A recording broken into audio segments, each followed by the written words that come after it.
Emily and I are about to play Inventors of the South Tigris. If you've been following the Garphill trilogy, this is the third in the South Tigris trilogy and easily the heaviest? By far. So they had, by far. I think so. They had Wayfarers, Scholars, and then this one, when we learned it, I was like, yep, this is the heaviest. Yeah, the whole series is probably the heaviest of their series. For sure. And these have gotten progressively heavier and heavier.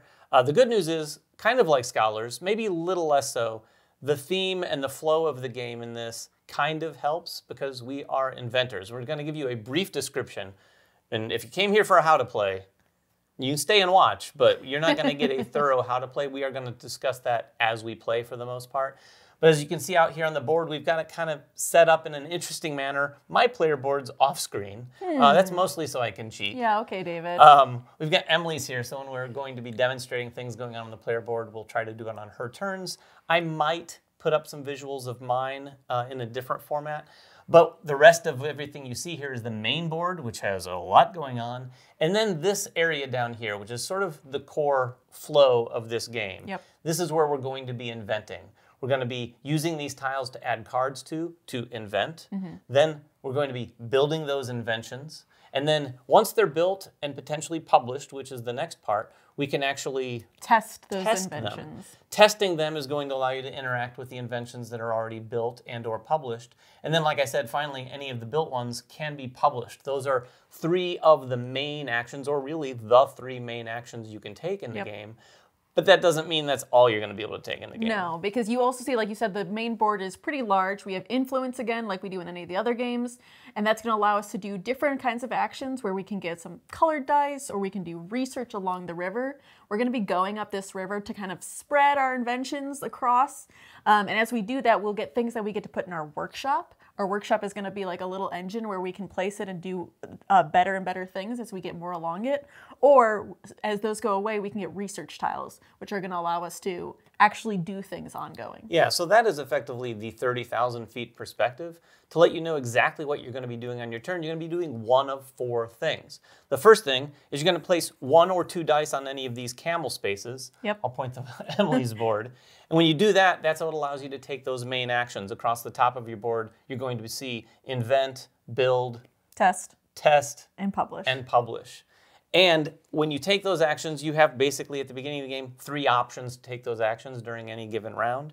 Then you're going to see your workshop right here, 3 more places. And like Emily said, we're going to build these out with these workshop tiles. So those are going to get juicier and juicier. This is going to be where you're going to like run, not engines per se, but kind of, you're going to run all of the actions in that row if you can do them with the dice that you placed.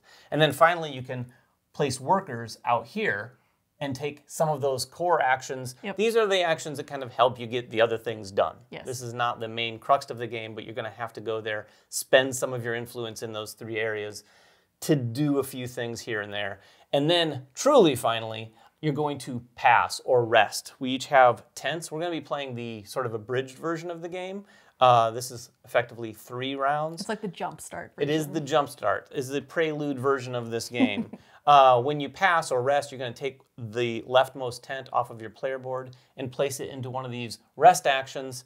It's going to give you a little thing, and then you're effectively going to be quasi out of the round. But not fully out. No. So like then it's going to keep going until everybody has rested. But on your next turn, you're not doing nothing. You're still getting to take a rest action.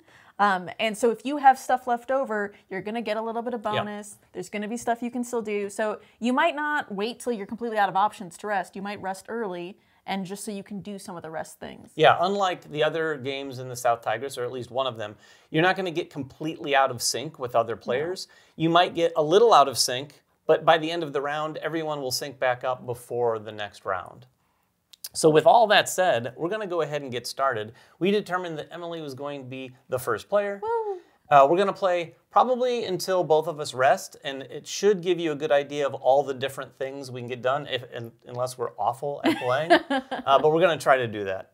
So since we're playing a 2-player game, we are going to have to use the dummy. And the dummy is going to start by seeding the board with some spaces, so we are competing with him as well. He's going to get 2 orange influence and 1 charcoal. So he's now competing with me for orange. He's also going to move 3 spaces for his boat. So he's moving up along the river already, and then he's going to make some of the spaces that we would use normally with our workers either more expensive or just unavailable. So that one for the river space for us is now going to cost 4 influence. Dang. Or he will also make unavailable that spot where we could have used 2 blue influence, and he'll make unavailable the cheaper of the spots where we can use 1 black and a card. Yeah, so that happens at the beginning of every round. So you don't have to go back to the dummy while you're playing. It actually makes it a fairly streamlined dummy player. And we both know exactly what we're dealing with in terms of like what spaces have been blocked so that we can kind of plan accordingly. Yeah, but it's still, and like we said, like influence in any of the games, we are going to be competing for majority at the end of the game. So he is also in the game with us too, and it isn't just like, oh, it's easier because it's 2 players. They're no dummy. Wah, wah. So now that the dummy's set up, I'm going to take my first turn. And looking at my board, I would love to do something with the invention space, but when I rolled my dice, I have these dice that are available. At the very bottom, they are exhausted. They're not available yet. And then I have ones that are available and ones that are brightened a little bit. I don't have any really high numbers yet, which I kind of want to do some of the things out there. Not a lot anyway, no. So I'm actually going to use my colored dice, my blue die, and I'm going to run my workshop. So I'm going to put him on my second row. I started out with a tile. David has one too. He decided to put him in his bottom row. But I decided to put mine in my middle row because I knew the blue I had started with was higher. Because it's coming from the middle, it's getting +1. So this will actually get pipped up to a 6. Not that I need it as a 6. Because it is 4 or higher, I get to do the first ability, which is that I'm going to get to move one of my craftsmen up. I'm going to choose to use one of the ones from my bottom and move it up. So I'll take the orange one and move him up. I'm really trying to get all of my craftspeople up so that way I can level up the whole thing and get some rewards. So that's what I'm working towards. Then I won't do the influence. And then because I also used a blue die, I will also get to do the second thing. So I'll get to brighten a die. I'm going to choose to actually brighten my black die. Okay, yes. Bringing it up. So when I bring it up, I'm going to roll it. Oh! 6. That's not bad. And I get to activate or turn over one of my craftsmen. So the craftsmen, once they're activated, you can actually use them as costs. So I'm going to look at my cards and choose the red one to be activated. Nice. A couple more things here. Emily mentioned that it had to be a blue die, but you can also see that it says 1 or plus. Some of the crafts or some of the workshop tiles are going to have pretty significant ones, like a 5 blue die. And it should be noted that number can be achieved by the total dice that you're placing there. So you could have a 2 blue and then a 3 white and get to a 5 blue effectively. And even though I only placed 1 die here, this spot is done for this round. It's exhausted. So like I can't later just go put 1 more and be like, and now I'm running it again. I could have chosen to use 2 dice, but I decided to only use 1 because it was more efficient. But now that I'm done with that for this round. Yeah, and one other thing I wanted to point out that we didn't talk about, we are playing the streamlined version, so we took one of our leftmost tent off at the beginning of the game and we put it on this card. At the very beginning, it gave us an extra card in our hand and an extra silver, but then as we achieve these objectives throughout the game, the tent can move down and give you more bonuses. This is actually kind of reminiscent of one of the cards that you get at the beginning of Scholars in terms of like having some objectives to get and getting those bonuses. So as you're, effectively these are things you're going to be doing while you play the game anyway, but as you do them, you move this down to achieve some of those bonuses. I am going to take not the most efficient turn. I am going to invent, just because it's the name of the game. I want to get a card out there on one of these. And there's reasons to sort of have presence on these things because you're going to potentially get score even if you're not the one who publishes and so on and so forth. To invent, if I did so, you can see on Emily's board here, if I use an orange die, you get a bonus. I don't have an orange die at the ready quite yet.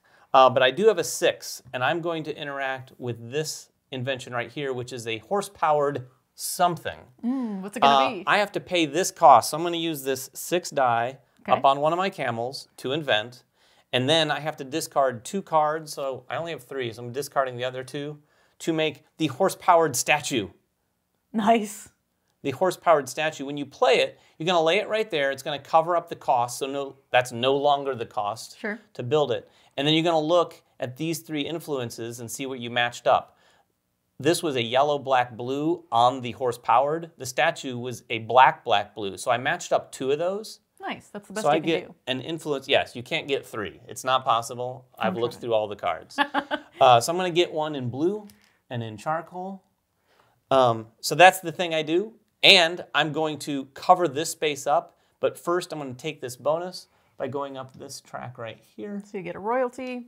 And This is going to help him at the beginning of each round. We're going to get whatever's underneath there. So as like an income kind of thing. So it's helpful to go up that track. And this allows me to move up one of my craftsmen, right? Nice. So I'm going to move up, I think I'm going to move up this. I chose red. Yeah, there's a point, you want to get the craftsman off the bottom tile because it's going to cycle through these tiles and get points for you. But the lower they are, the cheaper they are to pay. Generally speaking. At the beginning, though, it's just 1s at the bottom. So I'm going to move up the brown craftsman. Nice. And I'll put a note up as to what all the craftsmen are called. We're going to refer to them by the color of their token. So I get that reputation. Then I'm going to take one of my invention tiles. At the bottom of our boards, we have 6 invention tiles that are randomly placed. I can take any of these and place it on top of there. And the one I pick is going to be a bonus that I get once it's built.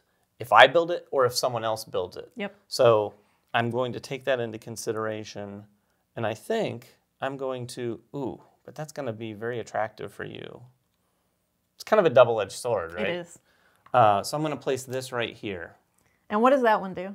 That one gives 2 coins. Oh, instantly. coins are good. But not right now. Right now I took this. Next, when it gets built, I get the 2 coins. And whoever builds it will also get 2 silver. Yep, and we'll know that David will be the one who's going to benefit from it because it has his player color on it. Yes. So we see that he's the inventor there. And then there's a place for influence when someone builds it, they'll put it on there, and someone publishes it. So there's a lot of hands can touch these inventions by the time they're done. Yes.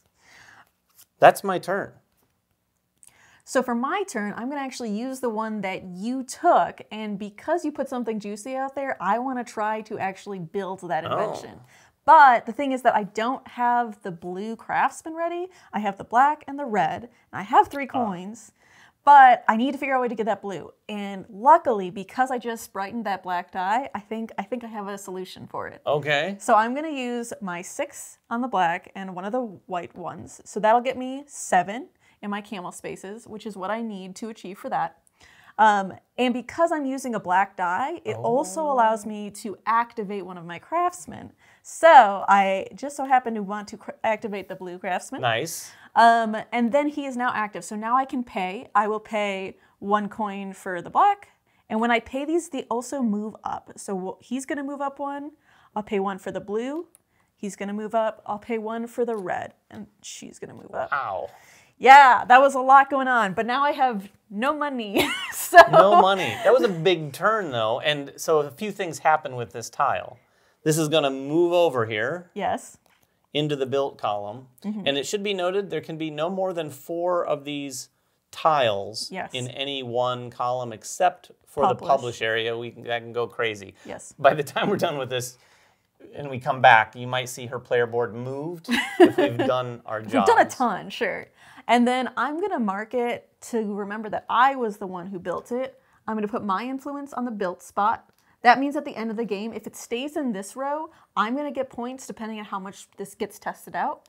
If it ends up getting published, I'll get points, just 3 points for having built it in the first place.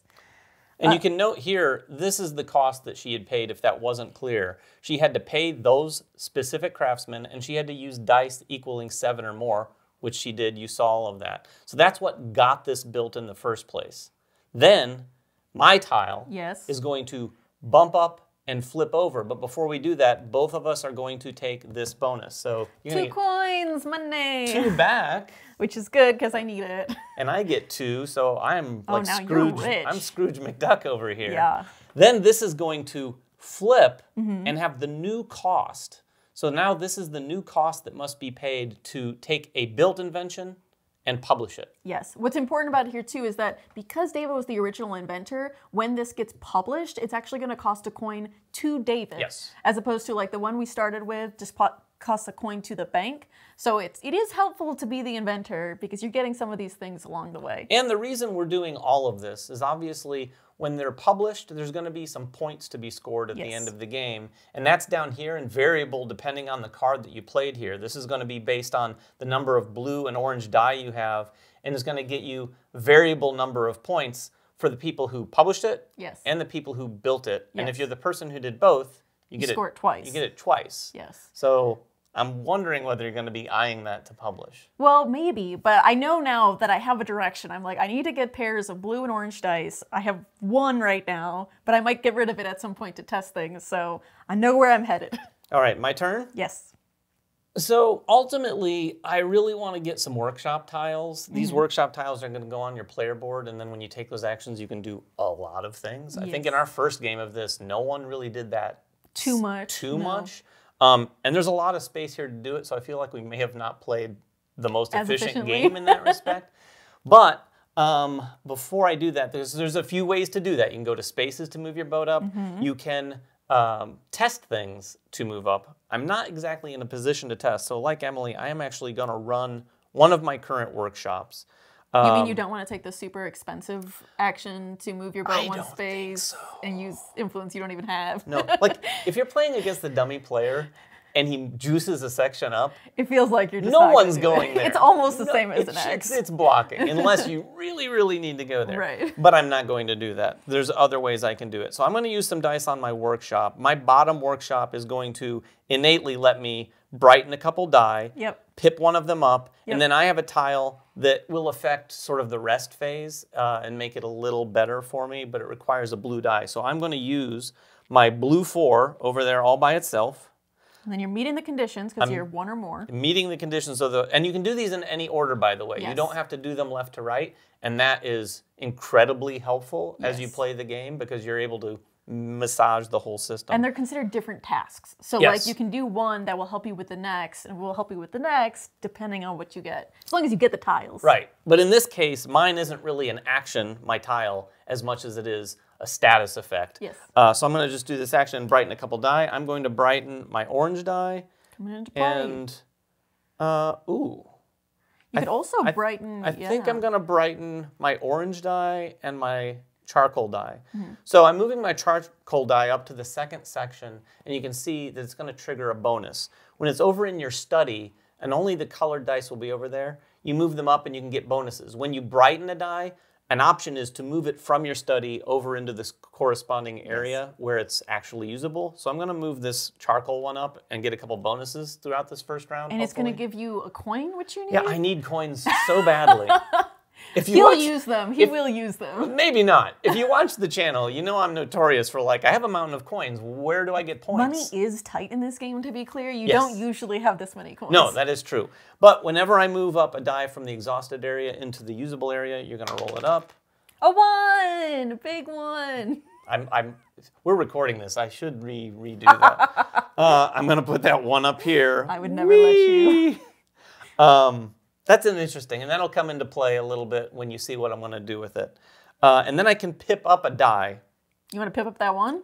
I think, actually, I'm going to pip up this 4. I have a 4 white die. I'm going to pip that up to a 5 because my plans for the 1 don't necessitate it being much higher than that. Interesting. So that's your turn? That's my turn.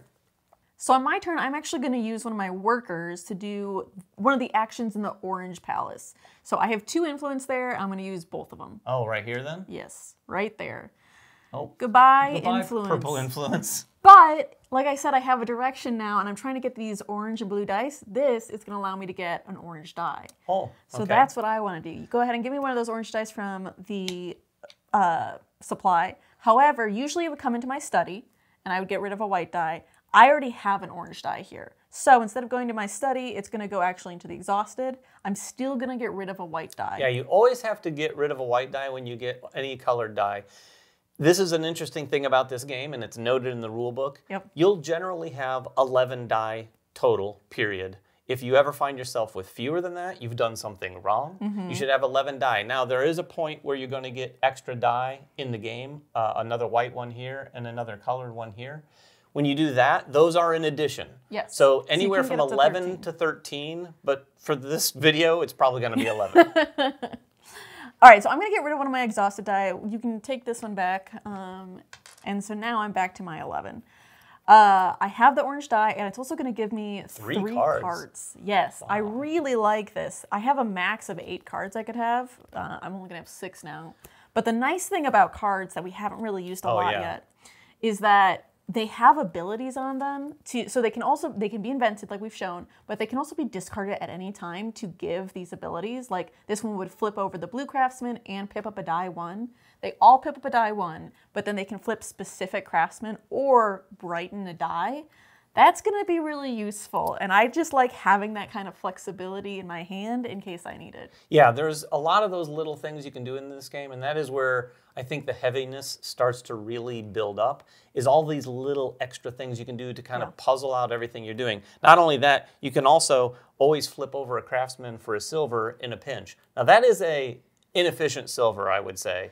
But it's silver nonetheless. Well, it depends, right? Like if you have a card that flips, it's going to flip it right back to active. That's true. Silver can be, you don't seem to be having this problem with the silver. No. But as someone who only has 2 silver to her name, I might be using these cards to flip over workers to get those silver discounts. And this is going to feel too, not exactly like Scholars, but in Scholars, a lot of the translators you could hire, you could either hire them or you could just dispatch them in a similar fashion to get a thing. And at first, when people play that, or this, I don't think you're going to focus on that as much as you really should, because you can really use those things to help chain a lot of what you want to get done, as long as you have cards in your hand. As long as you have cards in your hand. So that's all for me for now. That is your turn? All right.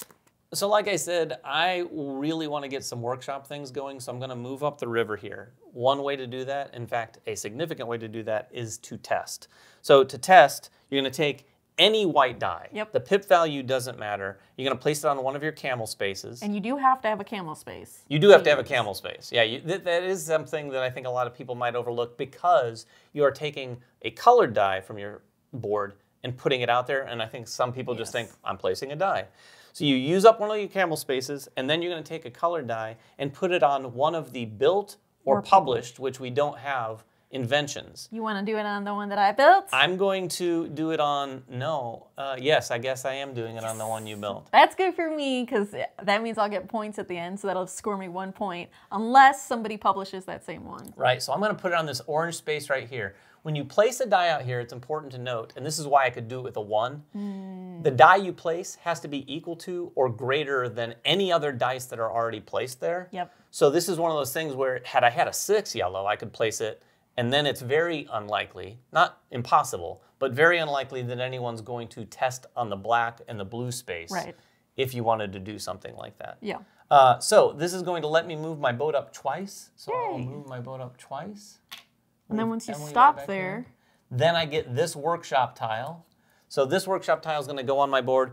I'm going to place it in my second row for a reason, a couple reasons. The bottom row, I already have the blue die tile, and I don't want to get multiple colors because I want to be able to go to that space with just one color. The top row requires a 7 or higher to fire off the first action. This is a 3 or higher black die, but if I wanted to go there and do this with just the black die, I could do this in the second row, which is 4+, which is pretty close to the 2, so I've juiced it up. Other thing is, had I put this in the bottom row where I already had a tile, you'd have to pay a silver because you need to keep your workshop tiles kind of by column. So as long as I do the same column and then move on to the next, I'm not paying any extra silver. Which is good because you barely have any. No, I really just can't afford it. I have, what, 103? No. Well, and the reason you might want to put it in the same row, right, is because as you go further out, you're going to be covering up these bonuses, which are good. So the next thing you put on the bottom row is going to give you a colored die for your study. Don't talk me out of this, Emily. I did consider that, but I really don't like the idea of having like black, blue, and orange, or some combination in one row. It's going to make it harder for sure. It's going to make it very difficult to fire off everything. Did you also then take the influence? I believe that die is going to give you. Yes, it's going to give you an orange influence. Oh yeah, they all All of those don't do that, but this one does. So I'm going to It's usually the one that moves you the furthest, the 3 spots, that's not going to give you an influence. I see. But you are going to move exactly the number. So if you had taken the 3, you would have moved exactly to the 3. You wouldn't have had a choice to say 1, 2, or 3. You always go exactly the number, unless we're stopping at one of those. Yeah, and the last thing on that, when Emily moves, if she were to move 2, you have to skip over someone. Yes. So she won't count this space. She would go 1, 2. Now, it doesn't matter if there's another ship there. As long as there's a workshop tile, players will stop there. And then we'll all have to stop here, period. Yes. Like if you were here and you moved 4, you're just moving 1. Yes. So that's your turn? That is my turn. All right, so for me, I want to make sure that I have as much as I need in resources. And right now, like we've been talking about, I'm lacking in money a little bit. You want some? I'll give you a loan. I don't know if I have hope for that loan shark. There are no loans in this game either. So I'm going to actually run my top of my workshop. So that's going to cause me to use a 7+. I have a 5 and a 2, and those getting low on dice over there, Emily. I am getting low on dice. That's okay. I can brighten stuff. I can do other things. It's going to allow me to take another card, which is great for me. I'm going to get to flip over one of my craftsmen, and this does matter. So looking at the board, I'll probably choose the blue one. Oh, no, but actually, the black is the least expensive, so that's the one I will choose this time. And get 2 more silver. 2 silver? 2 more silver. You're nearly as rich as I am. Oh my goodness. I haven't put any more workshop tiles in here, so that's all that's going to do for me, but that is going to be it. But that is the built-in silver engine. Yes. Like if you're ever in a game and you're like, how do I get money again? In this game, it's right there. Or, you know, if you build it out differently and get some silver, other places. Sure. My turn? Yep. All right. I am going to have to go to this area here to get some things done, like I said. And it's going to look like a fairly generic space, and it is, because everyone can go here, but it's going to do some things. I'm going to brighten 2 die and pip up 1. Nice. It's a lot like that action I took over in my workshop. I'm actually going to brighten my black die. It is currently in my study on the 2nd level, or the level from the top. I'm going to move it up 1 in the study, and that's going to trigger a bonus, which is going to let me refresh one of my craftspeople. I think I will refresh my orange craft person. Yep. And then my next brighten is going to be able to bring that out. Okay. Now, I did bypass this section. If you brighten in the leftmost side of your board, that last level, you're able to get a free influence. I bypassed that, but I got a bonus, which is what I was looking for. And it's only when you do it with the dice that have a color, right? So like if you do it with the white die, it's not going to do much, but it will, that last section also adds 5 to the pip value. So yeah, exactly. So I have to roll it when I bring it out, but this is a guaranteed 6. It's now a definite 6. Yes, it is a really solid 6. It is not a 10. It's not a 10. It's not a 10. So I'm going to have to use multiple dice to use that. And then I get to pip up a die. I am going to go ahead and pip up this 3 to a 4, one of my white die, down in my ready area. And that's my turn. Nice. So that's all? That is it.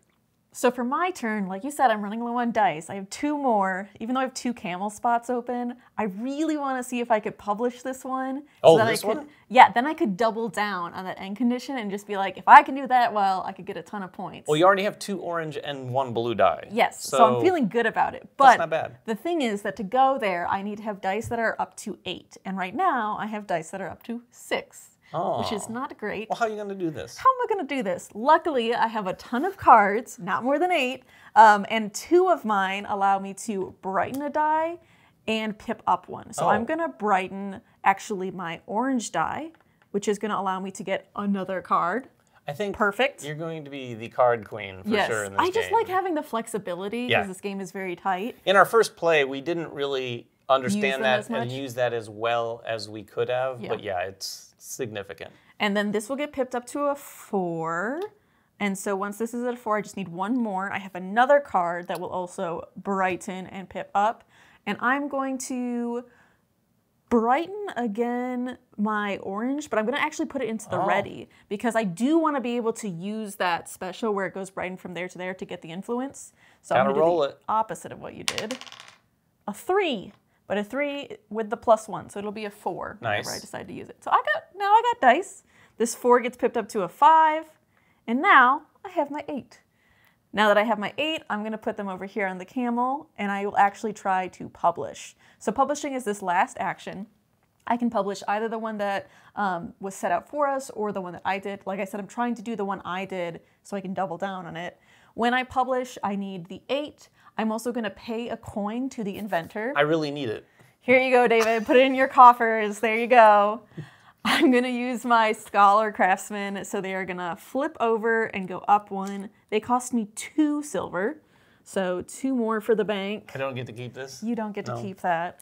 But my craftsmen are just moving on up, and then I also need to pay 1 other craftsman. I'm going to choose to use my brown craftsman because he's at the bottom, so I'll pay 1 and flip him over, and then it'll go there. Now, my bottom part of my tower is empty. Oh, yeah, this is cool. This means that I get to do some fun stuff. So I'm going to look down here at the black ability, and it says that I am going to get to refresh or activate one of my craftspeople. I think I'm going to end up activating my scholar again because they are the one who likes publishing things. This is going to say to flip this tile over, put it at the top, and then actually everything is going to move on down. So what this means now is that things are getting more expensive for my craftspeople, but there's also going to be worth more victory points at the end. And when we do our income, I'm going to be getting better things for my income. So not to mention, there's points on these tiles as you flip them, and if you flip like 3 or 4 tiles, the points start adding up. To really add up, yeah. So you're really trying to move up your tower as much as possible because then you can really get a good engine for yourself going for. But it does get expensive. To It pay the does craftspeople. get expensive. So that was just paying for the cost. Now that I've paid everything, I'm going to show that I was the one who published it. Look at all that influence. Putting that influence there. Because I published it, I also get that royalty that's on the bottom corner. So go ahead and move my royalty up 1. That lets you raise up a craftsman. craftsperson. Okay.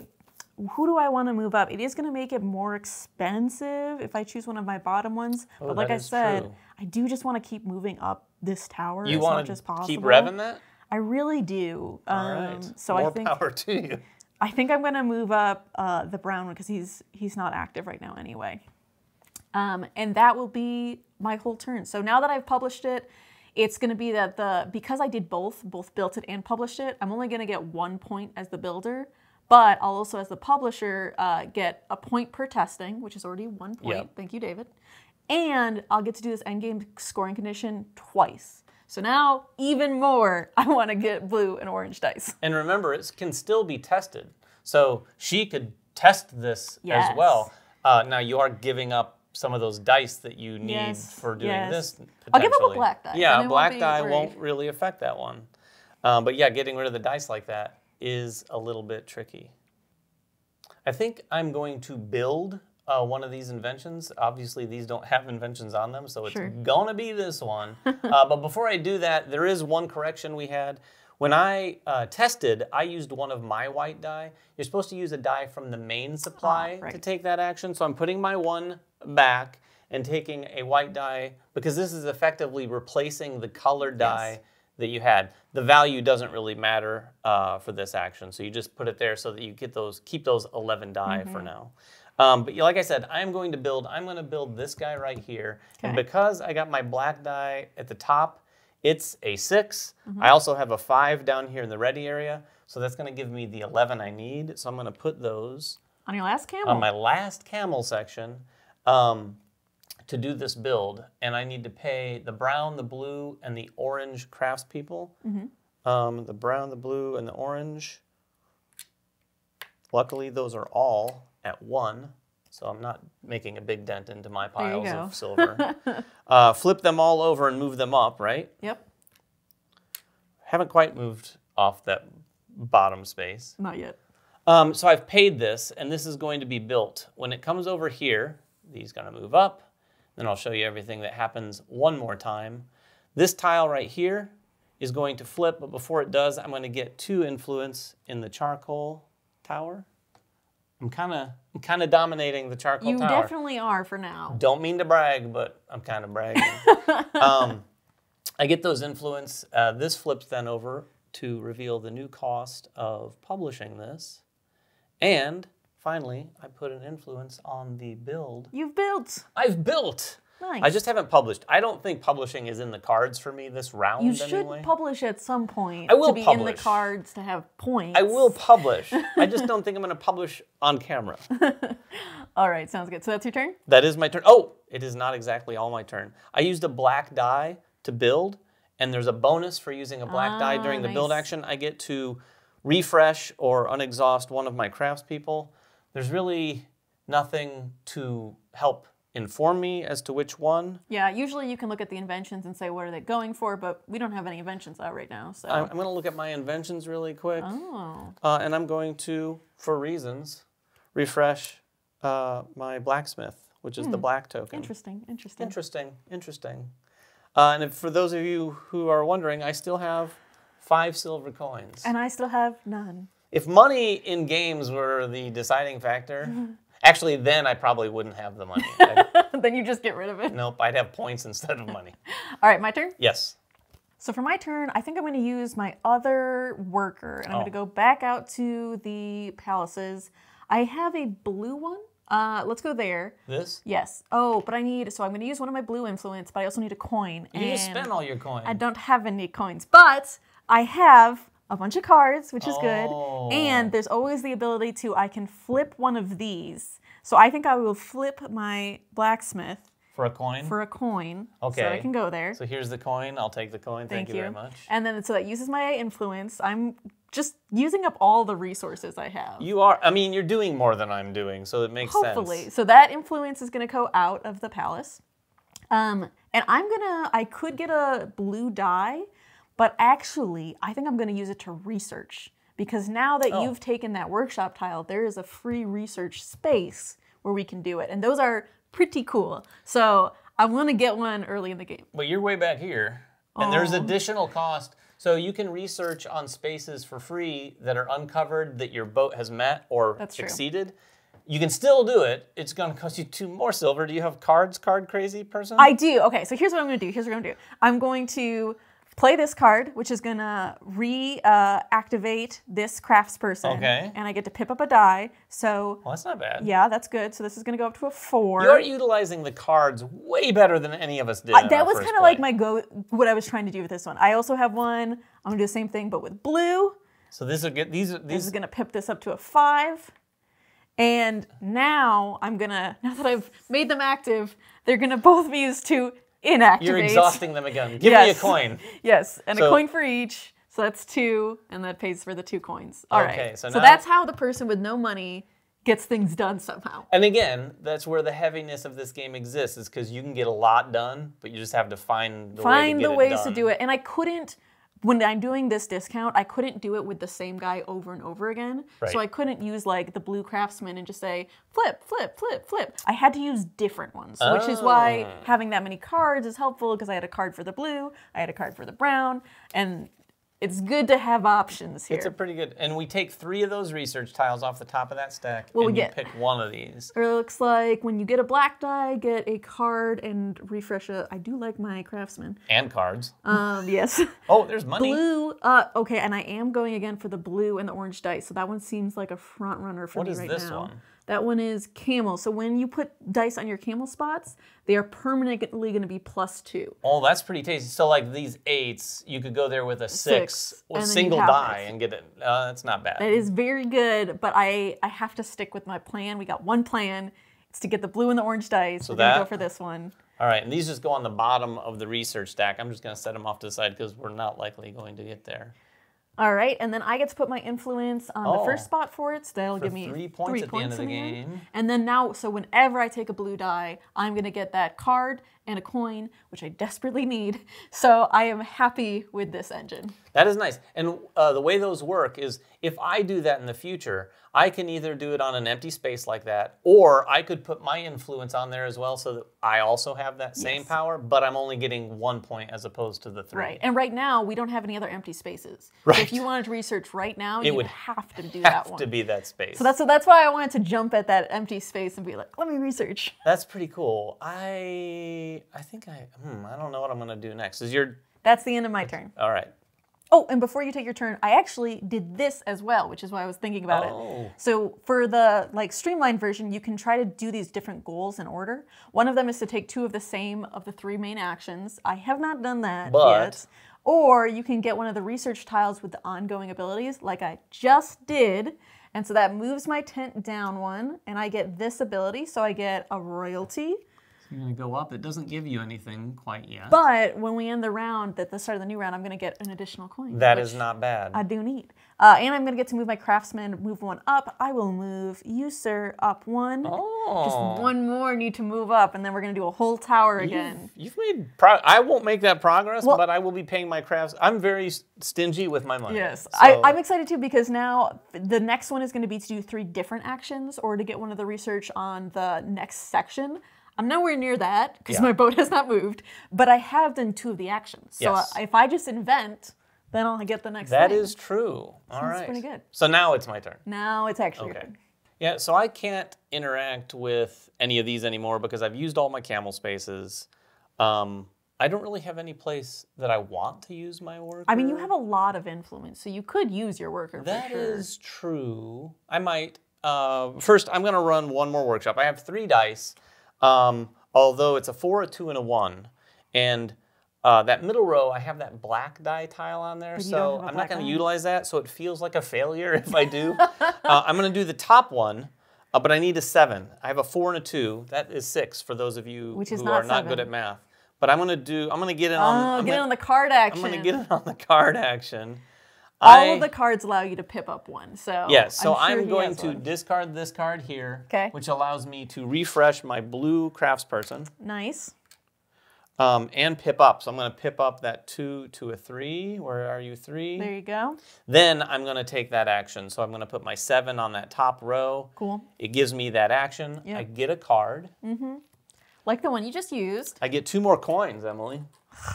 Why, David? I don't know. It's so dumb. I'm laughing and like, oh, look at all my money. And then when we come back, you're going to see she's going to crush me in points. But the whole game, I will struggle for money. That is true. That is true. And then I refresh another craftsman of my choice. So he has all of his craftsmen, but 2 are active.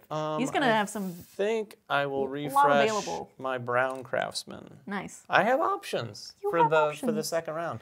But that is my turn. Cool. So you've run 2 of your workshop spaces. You have another 1 left. 1 more die. I have 1 workshop space. It's not going to happen. You don't think so? My workshop is not going to run with 1 die. Well, we'll see. You still got your worker. I do have a worker. For mine, I don't have any more workers. I do have another camel spot. But actually, I think I'm going to pass early. Oh, really? Yes. Partially because if you pass early with a worker or a camel space open, you're going to get something. But also because I want to make sure I get the space that I want first. And so I do not want you to take it from me. That's true. I'm going to take my tent and I'm going to put him all the way on the far left. And that one, that's the one, is going to give me a colored die. Can you imagine what I will be taking? A black one? No, not a black one. I will be taking a blue die. A blue die. So now you have 2 blue and 2 orange? Yes. And this going into your study? Is going into my study, so I'm going to get rid of one of the white. Goodbye, sweet white die. And because I got a blue die, I have that ongoing effect. Oh. So I will take a card. And a Give me my money. Wow. Finally. That was a pretty nice... That was a pretty nice turn. Was that it? Or no, you've got more to do. So I'm brightening 2 of my dice. So I'm going to actually end up brightening well, at the end of the round too, they're all going to move up 1. So I think I might want to brighten my blue and bring it out. So that way maybe. It also goes all the way to the top. Do the ones in the study, do they brighten at the end or no? I don't think so. I don't think so. So I'm going to brighten the blue, and that's going to allow me to activate one of my craftsmen, which is great because they are a little inactive right now. They are. There's a bunch of lazy craftsmen over there. And then I'm going to move him out so that way he's actually usable next round. So he's at a 2. But a 3 right now. He's going to go up, and then he'll be +5. And you'll get some influence when you... I'm very excited for it. That's going to be pretty nice, actually. Now, also, because when I pitched my tent, I had no workers left, but I had a camel space open. It's also going to allow me to activate one of my craftsmen. Great. And brighten a die. I think I'm going to activate this red one and brighten... I think I'm going to end up brightening the orange, so that way it'll be even higher at the end of the round. So we'll roll him into a 3 and in the ready area. In the ready area. And I'm feeling pretty good about this, actually. That was a pretty robust pass turn. It was. Yeah, the passing in this game is definitely kind of like the other games too. When you pass your rest, you're doing a lot of stuff. You're running an income engine or something like this. This gives quite a bit, and I actually like the idea that like, oh, I didn't use a worker, but effectively then you are using the worker. Or if you didn't use the camel space, you're using that efficiency. So you're done? I'm all done. Like you're done. Well, I mean, if you don't pass, I'll still get to do stuff. That's true. So. Well, I don't think I'm passing. I've got 1 die left and a worker. I think I'm going to use the worker if I can. Do you have any influence? Oh, wait, you have influence in everything. I have a lot of influence. And I might do a research just so that I can... capitalize on the blue die thing? Yeah. And I've got plenty of craftsperson, because this is going to cost me just 1 influence here and exhausting a craftsperson. Yep. Or paying them, so they're going to go up. Oh, I don't know. I don't have a lot of silver. I'm just kidding. I think that's what I'm going to do. I'm going to do this. It's going to cost me 1 influence in the yellow. In the orange. Okay, so you're out. So Dummy is now winning the orange. No, I'll stick with this. I'm going to do that, and it's going to cost me a craftsperson. I'm going to spend 1 to pay this red guy. Nice. He's at the bottom of my board. You can't see off screen. He's going to flip over. Nothing at the bottom of the tower. I have nothing at the board. Did I do that right now? Right now. So my tile's going to flip over. When I do, I re-up one of them. I'm going to activate which one? I'm going to activate the orange one. Nice. And then I'm going to flip that tile over, put it at the top, slide it down. That was a good time to do that because we're about to get income soon, and now you have a better income. A little better income. And then I'm going to do the research action like you did. Okay. So I am here. It's not going to cost me anything. And I like that because I might get a blue die as well. Oh. So I'm going to put this right here. Yep. I'll get 1 point at the end of the game, and now I have that power. I was having research envy a little bit. Yeah, a little FOMO. I don't want to get a blue die. You know what? I didn't want to get a blue die on my next turn or sometime and then go, oh, why didn't I do that first? I wish I could have. Well, now we have to start moving our boats a little bit more because there are no more spots to research right now. Yes. We're going to want to keep testing to move our boats or using those spaces. And as we go along the river, we'll be able to do more of those research actions. So that is my turn, right? I think that's it. It is back to you. And because I've already pitched the tent and essentially passed, I still get to do an action. So my options here are I can either run one of my workshops that hasn't been run. I can brighten a die. I can reactivate one of my craftsmen, or I can spend a craftsman to put all of my used on one of my workshop back into the exhausted, which is nice because then at the end it'll actually pip up or it'll move up right into something that's usable. So I think that's what I would like to do if possible, and I can. So I'm actually going to use this orange. It's going to cost me 1 silver, which I just got. Spending that silver already. It's burning a hole in your pocket. And because I did that, I get to take, it's my lowest of my tower is now empty. So I get to take the benefit, which is to get another colored die. I'm going to get... Can I sell you on a charcoal die? It's going to be a blue die. He's going to go into my study. So he'll go right there. And when I get him, I also get, like we were saying, a card. And a coin I need to make sure I don't have 8. No, I only have 6. This is what it's like playing games with Emily. She does these things. You're seeing it firsthand.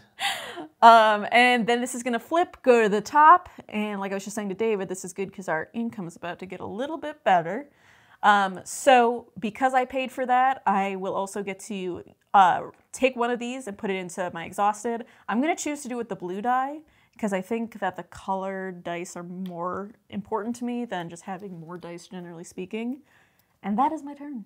Yeah, the passing there, the person who's taking that sort of I passed already action, there's a lot of options there. And as you saw, one of the actions is to actually run a workshop. So if you didn't run one of your workshops, you saw in the turn before you did all sorts of stuff that gave you more dice to use.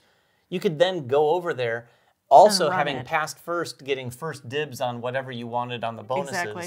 Not to mention, that's going to have some play on first player. Right, because I took that spot, it's going to be the person to the leftmost is going to get first player. I'm going to keep first player because I took that leftmost spot. Oh, and I also forgot on my last turn, I researched. You did! Yeah, so my tent is going to move down, and this is going to move over. I'm Yep. just doing a little retro here, and one of these guys is going to move up. Yep.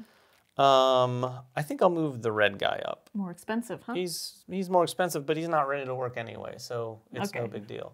So now is my final turn. Yes. I am going to pass. You're going to pass! I don't have literally I would anything be else fine I if you can just do. kept doing things and I kept doing like the pass actions. I Yeah, think we'd be that's- fine with that. That is the other thing about that, is if you keep going on and then someone else is like, okay, I'll just run another workshop or I'll do this and that. Yeah, it doesn't really, like, I'm in a good position to just keep going even though I've passed. So, like, I'm like, keep going. Yeah, because some of them don't involve a cost. Yes, Like running a exactly. workshop is going to use some dice. Some of the things that you just did is going to, but there's one you can just brighten die. You could just brighten a die. Like, which So is kind of crazy. then I'd have a die available to use on my workshop. Now, will you be able to do that on the turn that I pass? No. No. So, if you Good. pass, you'll stop my fun. Good. I'm going to pass, and I'm going to take my tent, and I'm going to place it. Yeah, I could go one of a couple places. I could go here, and that's going to give me, after the end of the round, 2 influence back in yellow, which I need. Yep. But I think I'm going to go Ooh. right there. Now, I'm not supposed to take him just yet, but I'm going to go Yeah, and what are take you him. doing? Stop that. I will get the envoy. The envoy is just another worker that you can temporarily have for the next round, so Yes. I'll have 3 workers. Plus, he's nice because he costs 1 less influence if you decide to go and put him in one of those spaces. So, like, Yes. that one that you just did that costs 2 influence, no more. Exactly. Just 1. But immediately, I get 2 cards because I'm going to get in on this card game. Yes. That gives me 4. Okay, you're good. Can't which have is more than good. 8. And I get to brighten a die. I'm just going to take one of my die out from my exhausted area Nice. into my ready area. And did you have any camels or workers left over? I No. had none, so I Okay. don't get any of the juicy extra stuff. You don't. But I- also, you've stopped my reign, and I will not get another turn now. We will end the round. So after this, we would reset and get ready for the second round where we do all of that again. And then we're going to do that for 2 more rounds, and then that'll be the end of the game. We're going to go ahead and play the rest of the game. Yes. And then we'll come right back and let you know how everything shook out. I will probably have a bigger stack of money, and she will end up with a much bigger stack of points. And we are back. It was just a second for you, but I can tell you it wasn't just a second for us. A little bit longer than a few seconds It's for a little us. bit longer. Not to suggest that the game is crazy long, No. but this is a heavy game, and it is going to take some time. And this was just at 2 players. Yes. 4 players, this is going to be a longer game. I won't bury the lead, but we do want to cover some things before we get to it. One, we did make a couple mistakes. We want to point that out. One is this section right here. As soon as a tile is built, Right. an invention, you are going to take one of these and add it to here. We did that immediately after we turned the cameras off. Yes. And it didn't really affect anything, although I think there was one time one of us invented something. Yeah.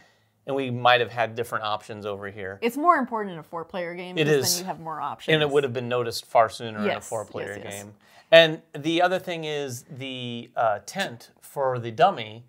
Whoever passes first or rests first is going to not only place their tent, but they place the dummy tent as well. Yes. So it's even doubly special to like block a couple spaces. So we were friendly the first round because I didn't place it. friendly. She made We were not as friendly the next round. No, she was not. Although, yeah, we'll get to that in a second. But those are 2 things that we wanted to correct. And then one thing that we didn't cover on camera was sort of the end of round things that you do to prepare for the other round. We mentioned that that's what we're going to do.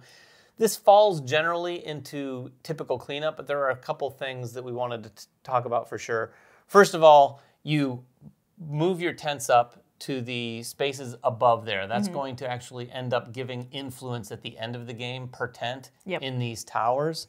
Then you're going to brighten all of your dice. So before you get any of your dice back, you take your dice that are over here and you brighten them, starting at the topmost and Pushing them up. going up from the bottom. Then you're going to take all of your dice that you used and put them in your exhausted area, unless, of course, you have like a tile like mine that let me take it directly over. That was nice. Emily was able to actually find another thing that let us do it again from the camel spots. Then you return any camels that you used. One thing that we didn't do on camera, there's this last space that's a camel space. There's a space out here that lets you flip it. There may be other things in the game that let you flip it. I don't know. Yeah. But when you flip it, you get to basically take 4 camel actions. I did that. I ended up doing that twice throughout the whole game. I didn't do that at all. No. Mainly because you took it. But brag. Spoiler alert, she Okay. won. But you would flip that back over because it's a temporary camel space just for that round. then you'd get your workers back, and so if you had like the envoy, you would put him back to where he goes. And then when we raise the tents, you also get those special bonuses. So like that's when David would get his envoy that he was able to use the next round. Yeah, exactly. So that was it. Now, like I said, kind of buried the lead. She did win. However, It was so close. it was super close, and we got our points in pretty different ways, at least in a couple categories. Yeah. Emily scored 70. I scored 67. I don't know if you looked at our BG stats, but that had to have been better than... It was better than we did last time. We kind of played We together tag in teamed our last first time, game. yeah. But yeah, it did feel better than what we did last time. And I got my points in some ways. She got her points in other ways. By the end of the game, I had actually followed these two all the way over, built them, published them, and then I was able to actually max out the points on these to double that. So I got 16 points there among some other points. But my big points, I went all the way up this green track to the 10 spot, mainly because I wanted to max this out, but it also got me 12 points in and of itself. He needed to get on 10 on the royalties, which was very difficult. I was watching him last round, and he was like, and then I have to do this, and then I have to do that, but he did it. It was achieving all the things that I needed to maximize my points happened in the last 3 turns of my last round, which was kind of tense, for sure. I was trying to figure out exactly how to make it happen. You scored your points in a completely different way. Yeah, I scored almost all the points for the influence by the end. You crushed there. So I used my tents to get extra influence, and then I used the dummy tent to lock David out of using his tent, so he couldn't use it in the same space either. So I basically guaranteed for sure I got those. I did a little bit of publishing as well, and then I did a lot more research. So with my research stuff, I got a lot more points on the board and points on my workshop tiles. And we both cycled that tower a little bit, but Emily definitely cycled more. As you can see, she actually has these tiles right here, and you get points per craftsperson that's on there. So she's getting 3 times 3 and 4 times 3 here, where I had 4 times 2 and 2 times 3 for those points. So she got a little bit more there. But yeah, it was kind of a wild ride. I think what was interesting too is that at 2 players, so I liked the dummy because it's a lot easier to remember. It's just one time, the beginning of the round to do that, and then at the end of the round, make sure you place their tent. So it's not a whole lot of upkeep. It's not a whole lot of, oh, did you do this? Did you do that? But also, we kind of went a different route than we did in our last game, where instead of like trying to build or publish something of someone else's, you took some of these all the way from, you invented, you published, and you built it. You did everything on it to get it all the way to the end. The interesting thing that they balance there is that if you are the person who builds it and someone else publishes, you as a builder will get 3 points. Yeah. But if you do both, you as a builder only get 1 point. So it's like, you're not getting as many points that way. However, you then get to score this endgame scoring twice. Yes. Which is easier because really, like, David was only all game looking at these 2 endgame scoring conditions and being like, I just need to max out these 2. Last game when we played, we had like 4 that we were on.